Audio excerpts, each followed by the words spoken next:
विद्यार्थियों नमस्कार। आप सभी का स्वागत है मेरे YouTube channel Sonu Mishra classes में। तो हम देखेंगे आज सिंधु घाटी सभ्यता एवं हड़प्पा सभ्यता से कुछ महत्वपूर्ण प्रश्न। तो आप सभी वीडियो के साथ बने रहें ताकि आप सभी का रिवीजन अच्छे तरीके से हो जाए।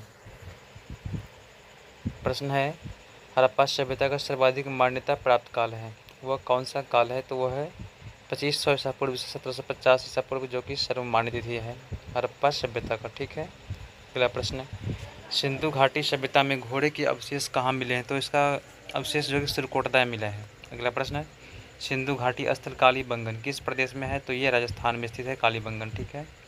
किस पदार्थ का उपयोग हड़प्पा काल की मुद्राओं के निर्माण में मुख्य रूप से किया गया था? तो सिलखड़ी का निर्माण किया गया था मुद्राओं के निर्माण में। ठीक है। अगला प्रश्न, हड़प्पा सभ्यता किस युग की थी? तो ये कांस्य युग की सभ्यता थी। ठीक है। सिंधु घाटी सभ्यता के लोगों का मुख्य व्यवसाय क्या था? तो उनका मुख्य व्यवसाय व्यापार हुआ करता था। और हड़प्पा सभ्यता के निवासी कैसे थे? तो ये हड़प्पा सभ्यता के निवासी जो कि शहरी हुआ करते थे। सिंधु सभ्यता के घर किससे बनाए जाते थे? तो सिंधु सभ्यता के घर जो कि ईंट से बनाए जाते थे। हड़प्पा वासी किस वस्तु के उत्पादन में सर्वप्रथम थे? तो ये कपास के उत्पादन में सर्वप्रथम थे। अगला प्रश्न, हड़प्पा सभ्यता का सर्वप्रथम खोजकर्ता कौन था? तो हड़प्पा सभ्यता का सर्वप्रथम खोजकर्ता दयाराम साहनी है 1921 में। और मोहनजोदड़ो की खोज किया किसने? तो राखालदास बनर्जी ने 1922 ईस्वी में। ठीक है, याद रखेंगे आप सभी। तो हड़प्पा सभ्यता की खोज होती है रावी नदी के किनारे, है ना। और मोहनजोदड़ो की खोज होती है सिंधु नदी के किनारे। ठीक है। सिंधु सभ्यता का पत्तनगर बंदरगाह कौन सा था? तो ये लोथल है ना। पत्तनगर बंदरगाह लोथल है जो गुजरात में स्थित है। पैमानों की खोज ने सिद्ध कर दिया कि सिंधु घाटी के लोग माप और तौल से परिचित थे। यह खोज कहाँ पर हुई? तो लोथल में, जो गुजरात में स्थित है। मोहनजोदड़ो को एक अन्य नाम से भी जाना जाता है, तो इसे मृतकों का टीला या राख का टीला भी कहा गया है मोहनजोदड़ो को। ठीक है ना।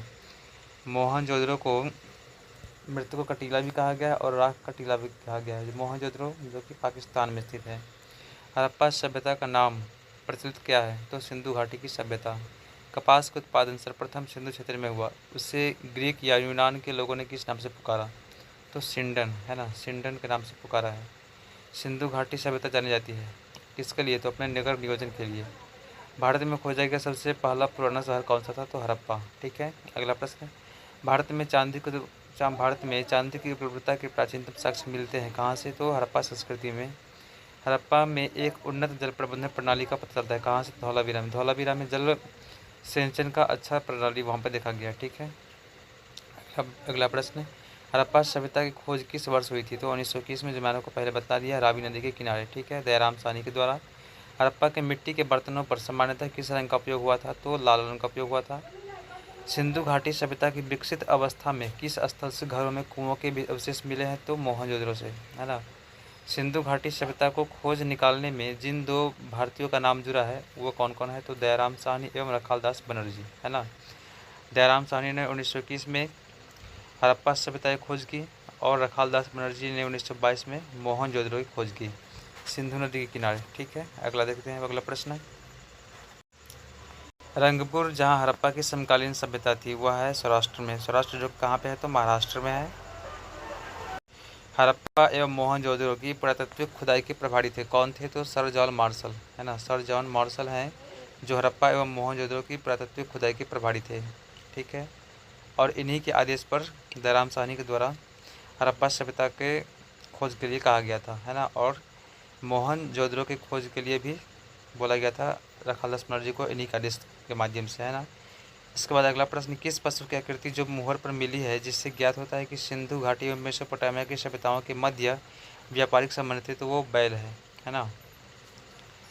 अगला प्रश्न, हड़प्पा के लोगों की सामाजिक परिस्थिति कैसी थी? तो इनकी जो सामाजिक परिस्थिति हुआ करती थी वो थी उचित समतावादी। हड़प्पा सभ्यता के अंतर्गत हल से जोते गए खेत का साक्ष्य कहाँ से मिला है? तो कालीबंगा से। कालीबंगा कहाँ पे है? तो राजस्थान में है। अगला प्रश्न, सैंधव सभ्यता की ईंटों का अलंकरण किस स्थान से मिला है? तो कालीबंगा से। मोहनजोदड़ो कहाँ स्थित है? तो सिंध पाकिस्तान में। सिंधु सभ्यता में बृहत स्नानागार पाया गया कहाँ पे? तो मोहनजोदड़ो में। और यहीं पे विशाल अन्नागार भी पाया गया है कहाँ पे? तो मोहनजोदड़ो में ही। ठीक है ना। हड़प्पा कालीन स्थलों में अभी तक किस धातु की प्राप्ति नहीं हुई है? तो लोहा, है ना। लोहा की प्राप्ति अभी तक नहीं हुई है सिंधु घाटी सभ्यता में, हड़प्पा कालीन सभ्यता में। किस पशु के अवशेष सिंधु घाटी सभ्यता में प्राप्त नहीं हुए हैं? तो गाय। स्वतंत्रोत्तर भारत में सबसे अधिक संख्या में हड़प्पा युगीन स्थलों की खोज किस प्रांत में हुई? तो गुजरात में। किस हड़प्पाकालीन स्थल से नृत्य मुद्रा वाली स्त्री की कांस्य मूर्ति प्राप्त हुई? तो मोहनजोदड़ो से। हड़प्पावासी किस धातु से परिचित नहीं थे? तो लोहा। किस हड़प्पाकालीन स्थल से युगल समाधान का साक्ष्य मिला है? तो लोथल से। मानव समाज विलक्षण है क्योंकि वह मुख्यतया आश्रित होता है संस्कृति पर। सिंधु सभ्यता संबंधित है आदि ऐतिहासिक युग से। सिंधु घाटी की सभ्यता गैर आर्य थी क्योंकि वह थी नगरीय सभ्यता। सिंधु घाटी सभ्यता को आर्यों से पूर्व की रखे जाने का महत्वपूर्ण कारक है मृतभांड। सिंधु घाटी संस्कृति वैदिक सभ्यता से भिन्न थी क्योंकि इसके पास विकसित शहरी जीवन की सुविधाएं थीं।